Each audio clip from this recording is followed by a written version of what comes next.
Hey everybody, it's Brian and welcome to the fourth C# tutorial. And go ahead and go File, New Project, Console Application. And today we're going to learn the if-then statement. We've already discussed variables, and we're just going to say bool, and we're going to say happy equals true. So we're making a boolean, a true-false variable named happy, and we're saying it is true. So type name assignment equals true. So we have a variable called happy. Now we want to do something with happy because, well, we're happy. So we'll say if, and then you put parentheses, and then you put these brackets. That's called a statement block right here. And in these parentheses, just like in algebra, no, don't worry, we're not going to cover math, but whatever's in parentheses is evaluated first. So we need an expression term. So we're going to say if happy, and you notice how it is case sensitive.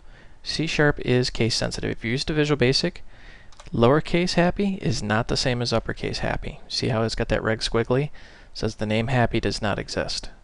So you need to be case sensitive.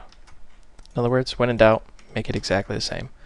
So we're going to say if happy, and you could leave it at this, but I want to really explain it here. If happy equal true, notice the double equal sign. If you do 1, that's the assignment operator, meaning you're assigning the value. If you do 2, you're checking the assignment. So if we say if happy equal true, then we're assigning the value. You notice how it starts complaining. It gets that little green squiggly. Usually, I found in life when you have a green squiggly, that's usually a bad sign. So make sure you do 2.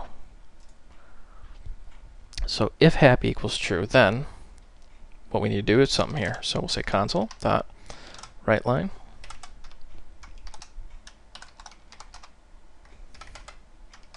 I am happy. Now let's say we want to see if we're not happy. Well, you could write another if statement. In other words, you could just take this and say if happy and do an exclamation not equals true. That's what the exclamation means, is not. If happy not equal true, then I am not happy. And then let's go console.readLine, and let's go ahead and run this. And it says I am happy, because remember we set it to true.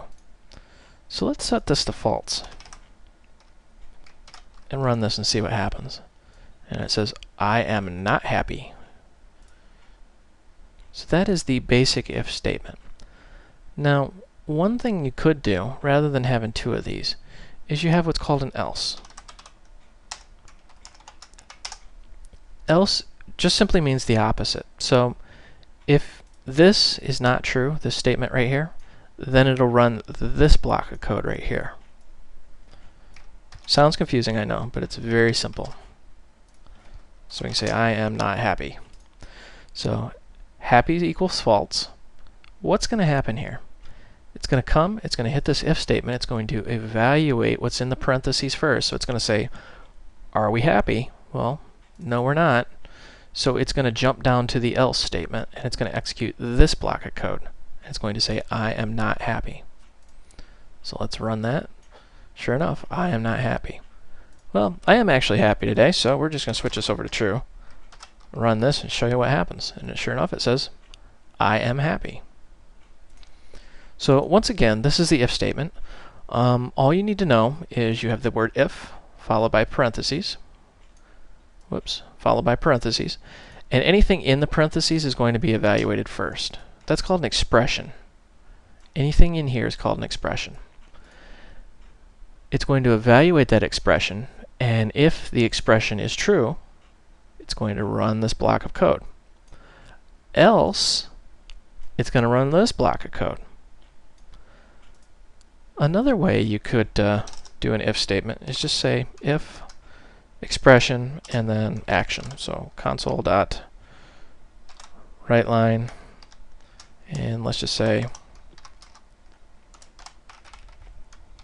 really happy, and let's say happy. Now, you notice how this looks drastically different right here. We have if, we have our expression, but there's no equals. It's just happy. So we're saying if happy. It's the same thing as saying if true, because happy equals true. Now, if happy was false, it would say false. But we don't want to hard code that. We want to use the variable. So we're going to say, notice case sensitivity there. There we go. If happy, so it's going to evaluate this expression and say, is it true? Then run this block of code. So let's run this.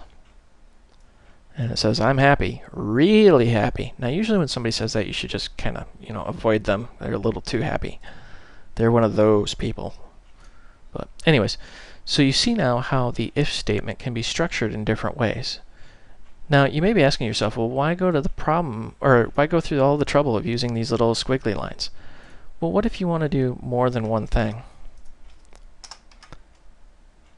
We'll say very happy. So if happy equal true, it's going to say I am happy, I am very happy, and then it's going to exit the block of code. It's going to jump over else because, well, it's not false. And it's going to say if happy, console write line. And then we're going to say really, really happy. This is a common mistake people make when they first start, and I want to show you this. When you run this, it says I'm happy, I'm very happy. That's our first if block right there. Really happy, really, really happy. And it looks like it works fine. But let's switch this over to false. Let's say, I'm having a crummy day.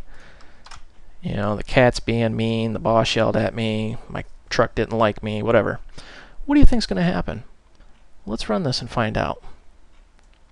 Notice how it says, I am not happy, really, really happy. Well, wait a minute, what? It's not supposed to print that.